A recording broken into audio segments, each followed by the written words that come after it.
Good.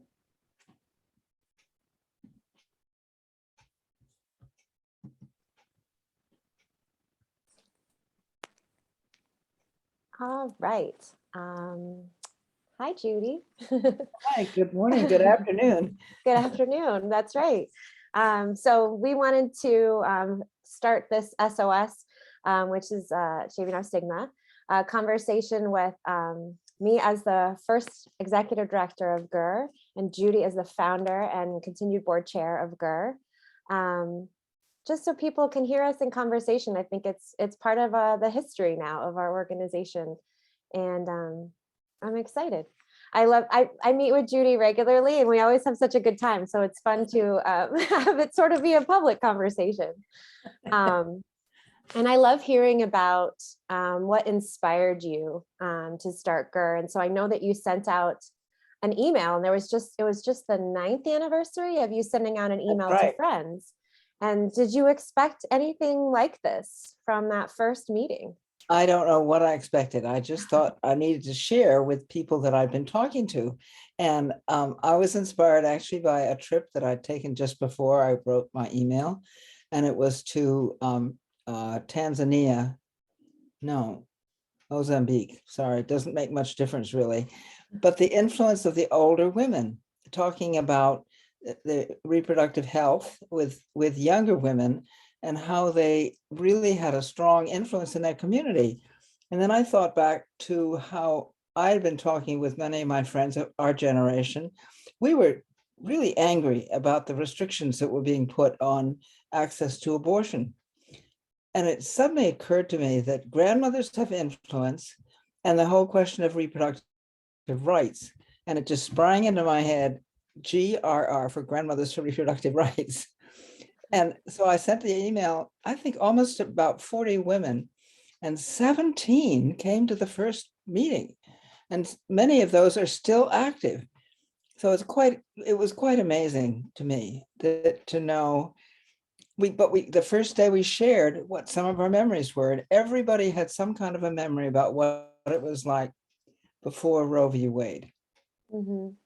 I think it's so powerful when women are put in a room together, any folks with, a similar experience, because I think we're taught so often that, when we have these strong emotions that we're told to calm down, or, that we're being hysterical. And I think when you get in that place with other people, then it's like, I'm not crazy. These are, I have these feelings and they're valid, and my experience was valid. So it must have been so powerful to be in that room together and share the anger and also the love for it. So how did you get connected to reproductive rights in the first place? Why is it personally important to you? Oh, I kind of grew up with it because my father was one of the pioneers back in the 20s and 30s, introducing birth control. And before World War II, he worked mostly in the States.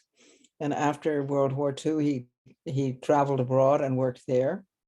And he founded Pathfinder International as a foundation, which still exists now. He died, I'm trying to think, back in 1966, but Pathfinder has continued. And it's just wonderful to see the change that it takes when women can control their fertility, that they become empowered and they can have the children that they want. They don't have to have children, but they can space the children if they want more than one.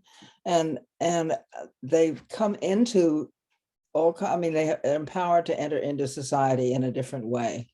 So it was very exciting to see that. And I want that for everybody. And I also want sexual and reproductive health care for every young person. Every girl, every boy should have access as they're growing up to the information and to the services.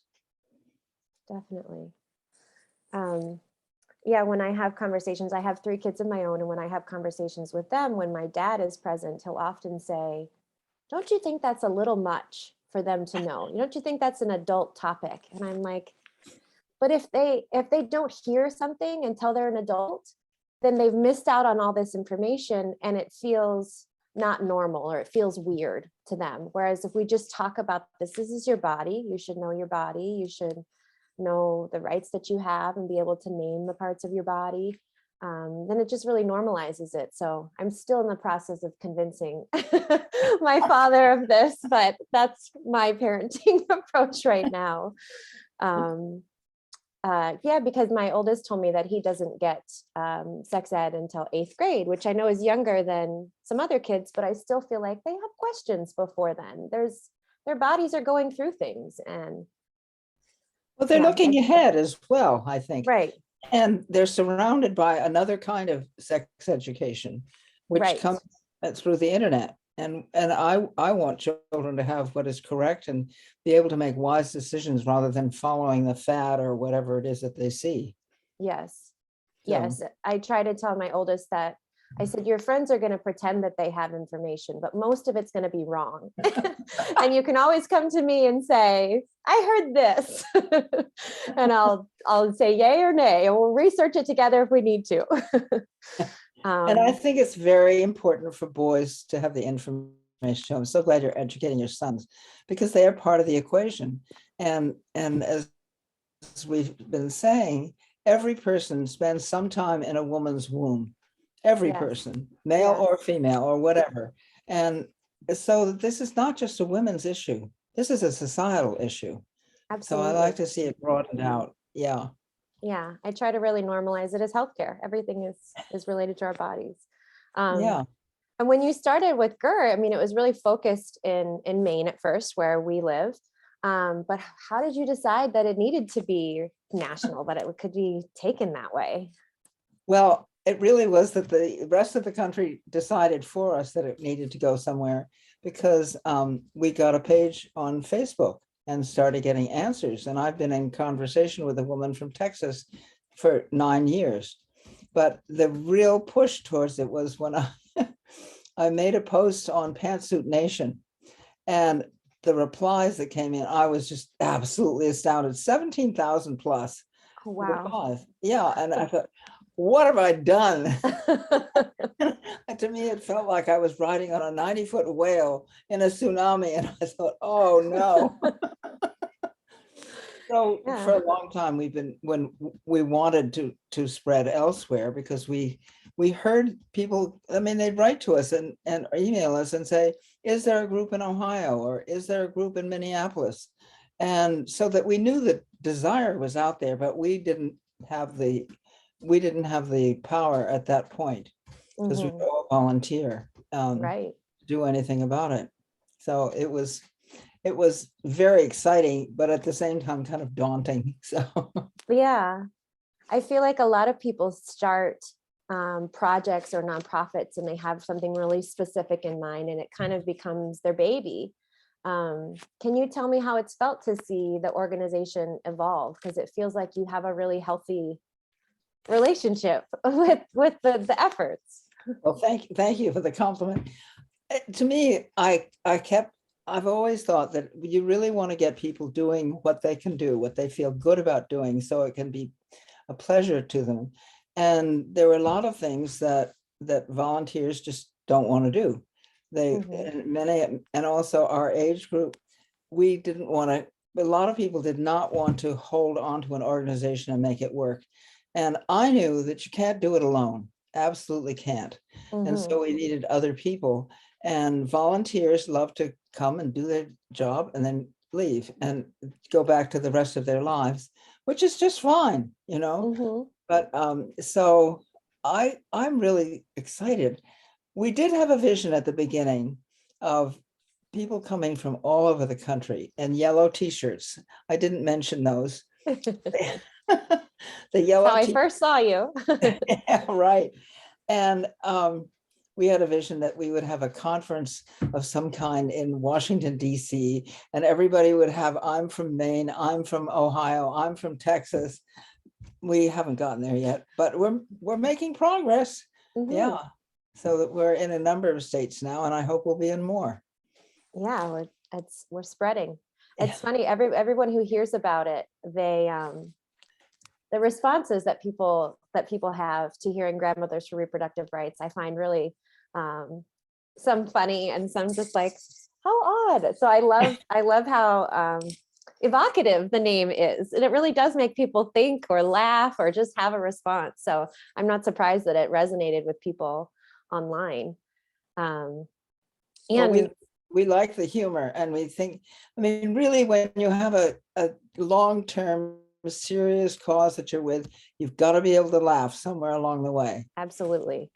So, I know last weekend you were inducted into the Maine Women's Hall of Fame, and someone who came up to me afterwards when we were there said, I loved how Judy talked about the joy and the love of this movement, because often it's, feels negative or feels really hard, and that fight. And so I think that humor that you talked about and making abortion as a decision of love was really important. And I know you're not someone who's sought out recognition, but how did that feel to be honored on well, Saturday?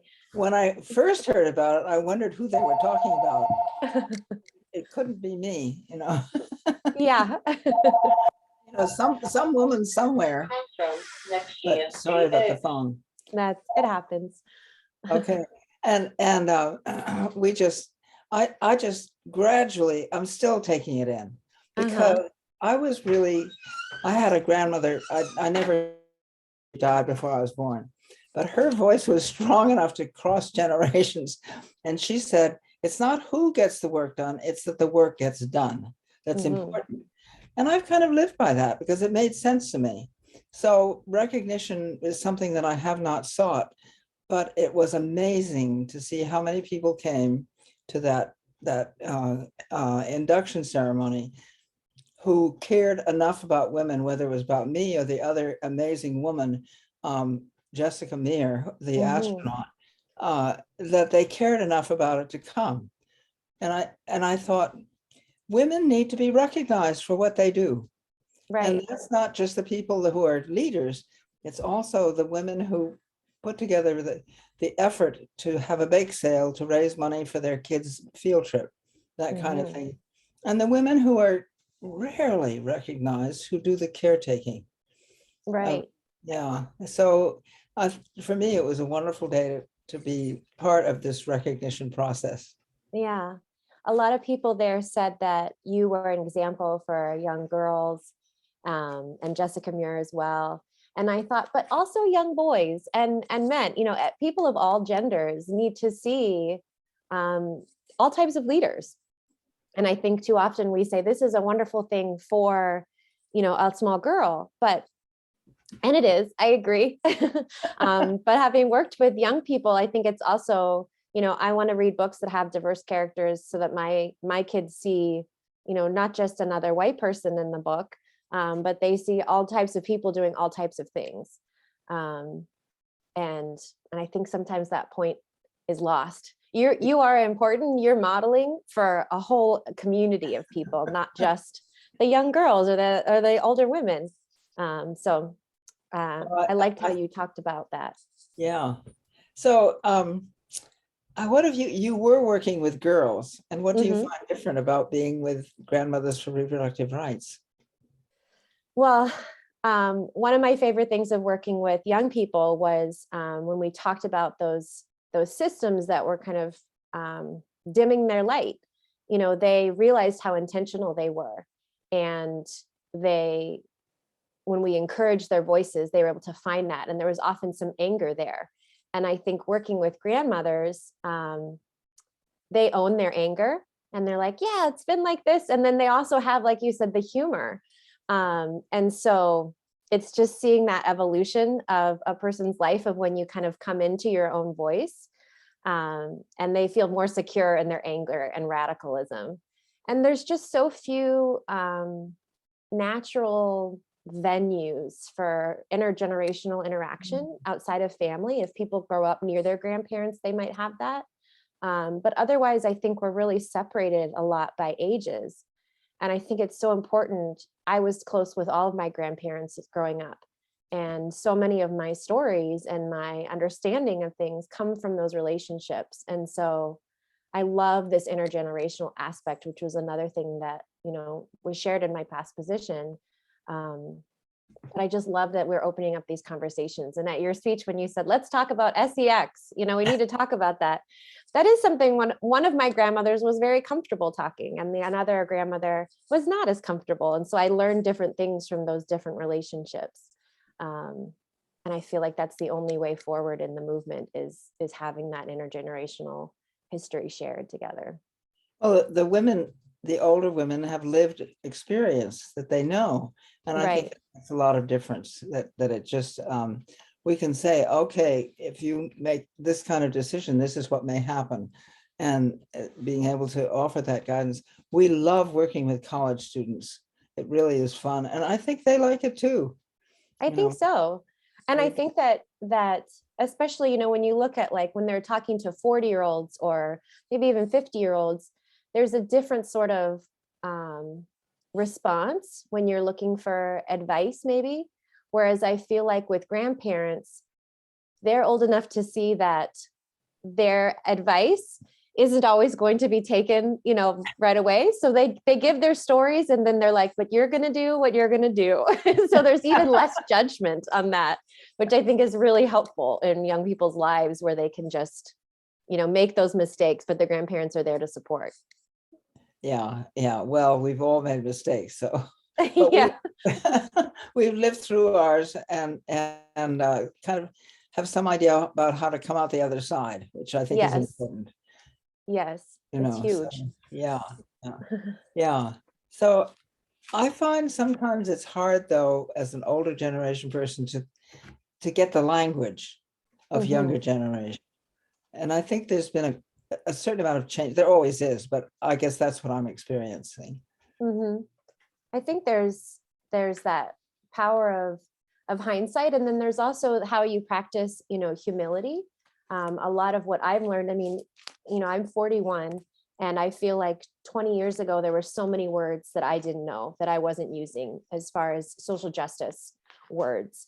And even my understanding of what abortion was and what I believed about that, I think has really evolved. And so I've learned a lot about intent versus impact, and how important it is that I can say, oh, I'm not a racist person, or I'm not this. But my impact is really enforcing some negative and harmful behavior. And so trying to be as aware as possible, and then showing humility, and letting yourself be there, so that if someone has something, if they offer you that feedback, that corrective feedback, then you can say thank you, instead of that defensiveness or oh, I'm so embarrassed and now I'm going to make it about me, instead of just, you really trusted me there. I appreciate that. I'm going to learn now. Yeah. But the power of language is so huge. And when we see with the way that the anti-movement has really co-opted a lot of language, just pro-life in and of itself. I don't know you've seen that evolution of what they've used against abortion and contraceptive rights and all of reproductive health? Well, they talk about having natural, which sounds good, natural means of spacing your children, which we know doesn't always work. That kind of thing. Pro-life is a big one. And ironically, that's only until the baby's born, because so many of them don't care about what happens afterwards, which is when a lot of the care has to take place. Yes. For quite a number of years. Yes. I think we've had some interesting things with the hearing that's going on right now. Hearing about how the senators from two different sides talk about these issues, and they're all concerned. That part is good, but the way they want to deal with the concern is very different. Right. And I think listening to both sides is important. But of course, the pro-life thing and my bodily autonomy is very important to us, but it's not to those who are opposed to abortion. They think they should have control over a woman's decision whether or not to have an abortion. However, at the same time, many of the pro-life people have co-opted the phrase "my body, my choice" in regard to vaccination. Mhm. that kind of muddling things, and I think it's confusing to a general audience. Mhm. And it's too bad that it is that way. We have to work with it. That's all. Right. Right. And it's just that power of rhetoric too is so strong, that it can be confusing. The intention is to confuse, and to distract. And it's like, and so even when you are secure in what you believe, you're still like, what? And you kind of go with it, like if you're on a leash that's kind of pulled like a dog, that you're like, if I and so you have to kind of, no, that's right. I know what I believe, and I'm open to learning new things, but not just being distracted. Yeah, yeah. Which I feel like is so much of what's happening. There's just, how can I confuse and distract and have that, coworker just said theater, that's happening. And you mentioned listening, and I think that's absolutely crucial. And it's one thing that older women can do. Most of them have learned how to do it. And I think it's very important because in regard to sexual and reproductive health, there are all kinds of ways to come at it, and different cultures have different ways to do that. And that, as in regard to when a woman should or should not have a child, but it's also how she gives birth. It's also how she teaches her children. I mean, they're just innumerable issues which are very important. And to listen to a culture that's different from your own, I love it actually, because I learn so much. But it takes a definite effort not to make an assumption that everybody's like me, that people have different ways of coming at it, and then how can we work together? Because together is the only way we're going to get forward, as I see it. So making those bonds together is it's a challenge at times. It is. Sorry, I was putting myself on mute because my dog is barking like crazy. It's part of the fun of remote and live work, right? Right. But yes, being culturally aware of things and how, and getting that context. I think we don't do enough of, gradations with folks. We kind of binary and categorize everything. And so we're not teaching kids nuance and context and how to really critically think about, what another culture might believe and how that might influence, their life and their practices. And, I've really tried to, destigmatize the word weird with my kids, because we're always saying, what's normal? You call something normal. Is there a normal? It might be there's a normal in our house for one person, but that's going to be different next door in a different part of the world. But that's, to kind of help that continued understanding of oppression and privilege. And it's hard to be aware of things that just are for you as an individual. And so I tried to point that out with my kids, so that in the moment they can kind of see, this is, you as a white child of a middle class family are probably not going to have to face some of these things, but that does not mean that they are not real and scary, or all those other cases. And so, it's a challenge to parent in that way, but it's necessary. And I think that has evolved the reproductive justice movement that came out of the 90s really, That came out of a further. Black community who Yes. saw things in a larger context than middle class white women have seen. And I really appreciate that a lot, because it really looks at our whole lives. And it's not just access to abortion, it's the choice whether or not to have a child, but also the ability to be able to bring up that child in a safe environment. And then when you start thinking about that, that involves all sorts of things like getting a good education, which can make the child able to have a life as they age, as they get older. But it's also the environment, it's public policy about all kinds of things. And it requires, I've found I've learned a lot in the last 10 years about how other people live, and how some of the assumptions that we make as whites don't apply for other people. And the one that I think about the most was a Black friend of mine. Well, two things about her. One, one was she wanted to get some kind of treatment at a hospital clinic. And she's a Black woman who is a professor at a university in Boston, has a PhD, and is also a registered nurse. The person that was greeting her assumed she was on welfare. And this is one of those assumptions that you make about people when you look at them. And I realized I need to be aware of the assumptions that I make, because we do make assumptions. And that there's, the fact that we make them, that's okay. But what they are is not always okay. Yeah. And the other thing was, I was talking to her on the phone and she said, "Oh, I'm so happy. My son is now 18 and he's a man, but I'm also very sad because I don't know if he'll come home at night when he goes out with his friends, because she has to worry about a Black son and a male child." So, and I don't have that worry. I mean, I did worry a little bit when my kids didn't come home when I expected them, but it wasn't the same kind of worry. And Right. and that affects probably the way she may think about some public policies, and I think about them. And I think learning more about other cultures that we haven't encountered, and here in Maine, it's very difficult to find other cultures. They're coming, which I think is wonderful. But we don't see very many people of color very often. And that to me is one of I love Maine, but it's one of the things I miss from where I lived before, because it's so enriching. And especially when we do our work as grandmothers for reproductive rights, we need to be aware of this.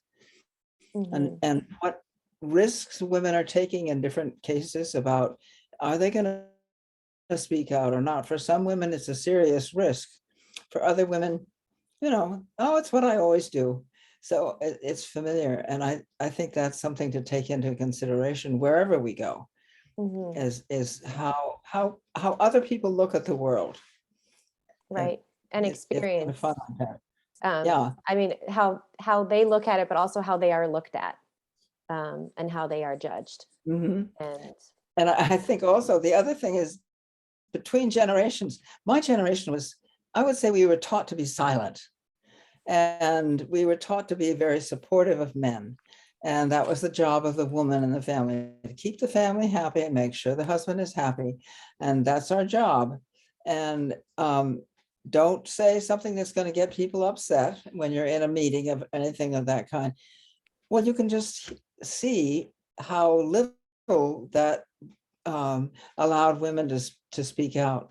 And how do you find it in your generation? Because you are younger than me.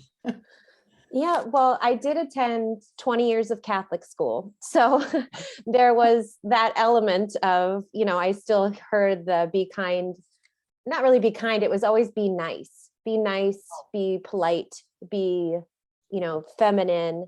And so there was fighting some of that conditioning. And then also the shame factor of, when I would ask questions and they would say, well, you just need to trust. And I was an inquisitive kid. I'm still an inquisitive adult.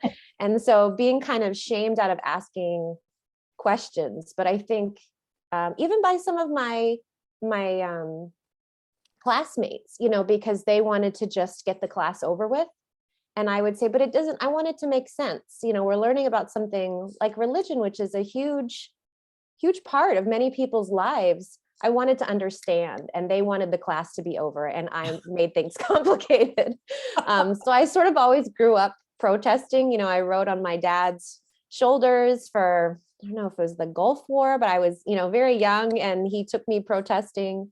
So I think that, and I see that now with teens, especially, that protesting, and whether it's in marches or petitions or other forms of activism, they do feel much more comfortable in kind of demanding better rights and for more people. I think there's kind of a myth that younger generations are selfish and only think of themselves, but well, one, developmentally, the younger you are, the more you are your own world. But two, I don't find that to be necessarily true. I think that they have their worldview and they're trying to see outside of that. and make things different. So I think that the conversations with elders can be really powerful to see how something was before, and not to replicate that, but to understand it and grow from that, because there are things that were done in the past that were positive and should be carried on. And then there's lots of others that were like, oh, we do not want to go back to that place. But we need to learn from it, because if it's happened once, it could happen again. So I see, I guess I would qualify as Generation X. And so I don't know that I felt like I fit in my generation, but that probably means there's a lot of people like me. We just haven't found each other yet. And then there's the other folks who are kind of like, just let class be over. But I did receive a lot of kind of negative feedback for wanting to question and wanting to know more about those. But actually years later, I heard from some of my classmates where they kind of shared that I was a voice for them.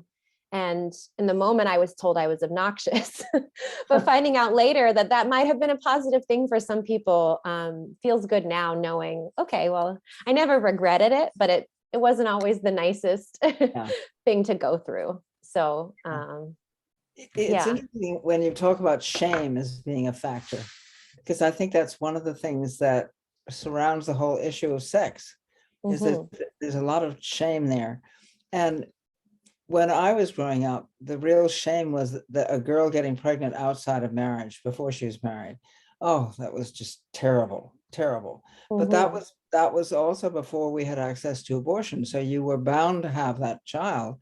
And some women were sent away for 8, 9, 10 months, and nothing was said about them. It's kind of like they went invisible, and then they had the baby, and the only option that was offered to them was to give the baby up for adoption. And that has changed a lot, that there are a lot of women who have babies without raising them with a partner, and or they have same-sex families and they have a baby within that family. And I really like that flexibility. But we were at a college meeting one time with some college students and talking about shame. And they talked about their shame is focused on, if you get pregnant, you are just too stupid because you know what you need to do and you can do it to prevent the pregnancy. And that was their shame. So it was kind of different. And I thought, oh, that's interesting. Yeah. The shame carries on, but for different reasons. Right. But then, I think of the sex ed, I don't want to call it that because it was not educational, that I had in my high school. And, it was a woman came in who was not qualified to teach it. As far as I know, she had no medical background. And she showed up very blown up pictures of STDs, on a projector overhead, and said, this is what can happen. And basically was like, don't get near them. And so, if we're not supposed to get pregnant, or if we're not supposed to have babies before marriage, at least tell us how these things happen, instead of because my grandmother thought that just by French kissing, that's how she got pregnant, and she was terrified. And so I don't understand that part of our culture, which continues, is we don't want to tell them about that, because then they might do it. They might go out and have sex. Well, they're going to anyway. But if they're like very aware of contraceptive availability and how that works and how their body works, it just seems strange that we wouldn't want more of that education, and that's not more regulated. And I think, like you were talking about with reproductive justice, it's looking at that whole picture of, this isn't just a moment where someone's having an abortion or they're not having an abortion. This is so much bigger and deeper than that, and those layers. Yeah, that's so true. And a reason for having a child is so different for so many people, or not having a child, right? Or that kind of thing. And we have a past where many women were forcibly sterilized, and that was wrong in my way of looking at things. But it meant that they couldn't have children when they wanted to have children. And I once saw a video of a Native American woman having her tubes tied against her will. She had not given consent, and They thought that Native American women can withstand pain, so they didn't give her an anesthetic. And her scream just, I mean, right now, as I think about it, just echoes in my head. Right. Yeah. And so there are a lot of dark shadows over this past that we need to look at and confront and say, we're not going to do it that way anymore. Right. Right. Yeah. But like going back to what you said in your speech, we have to name those things. We have to say those things out loud, or they live in the shadows and they're kind of looming, instead of just saying, we don't agree with this. This was a bad portion. These are bad choices. They may have had their reasons in that time, which don't make sense to us in this current time. But that's no longer who we are, who we want to be. But I think people are just like, it's in the past. And you're like, Yeah. but Well, that shapes us. sometimes it's awkward to talk about it because you have to admit you were part of it. Right. In some way. And I think that's the same thing about having to with racism, which is a whole nother topic. But we need to accept that we've done some bad things as a society, and we also have the opportunity to make it better. Right. So it's not going back, it's going forward, knowing what the story is for all of us. Yeah. Yeah. And looking at the lasting impact of those actions, and some sort of understanding and like reparations for that. We talk about that with slavery, but looking at how is all this still impacting our world and this movement, and how are we making sure not only that we are aware of that past, but we're repairing that going forward. And there is a lot of work to be done. So yes. We're going to be able to go on Goering for quite a long time. Yes. That to me is one thing that's been exciting about GER, is to see younger people taking up the cause, because at my age I know I won't be doing it forever, and I don't have as many years out in front of me as younger people do. But to see them pick up the torch and start talking about it is just, to me, that's just wonderful. It's a miracle. And it's one of the things that I like about GER. And so much about GER has just been taking advantage of the opportunities that are there.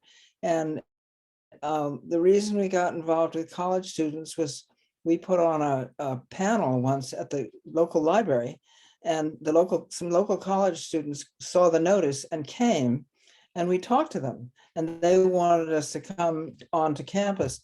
Well, it was just by chance. And then we discovered what fun it was and how much they liked it and how much we liked it. So that kind of thing. I think that's still happening. Yeah. Well, I think, you said taking up the torch. I feel like a lot of what, at least what I feel from you and GER's sort of values wise is you're also handing out torches and then you're lighting them. So it's not just a passing and now it's up to you. GER is coming back and saying, we're still here. We're still with you in this. And we want your light to grow. We want you to fan those flames. So that's another thing that I love about GER, is that intentional mentorship factor and support of younger generations with that. So I think that's why they want to come to GER events. That's why they want to be there, because they're like, oh, okay. And we say that everybody can be a GER because everyone is a grandchild. And that's right. Yeah. So you don't have to be a grandmother officially, but you can be a grandchild for reproductive rights. So wonderful. Yeah. Well, I think that's a great note to end on, that everyone can GER, everyone was a grandchild. Join us.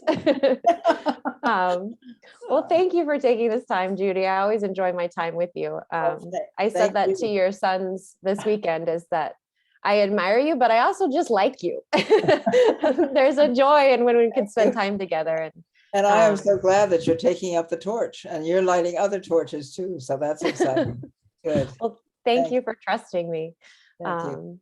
Yeah, and thank you for anybody who tuned in.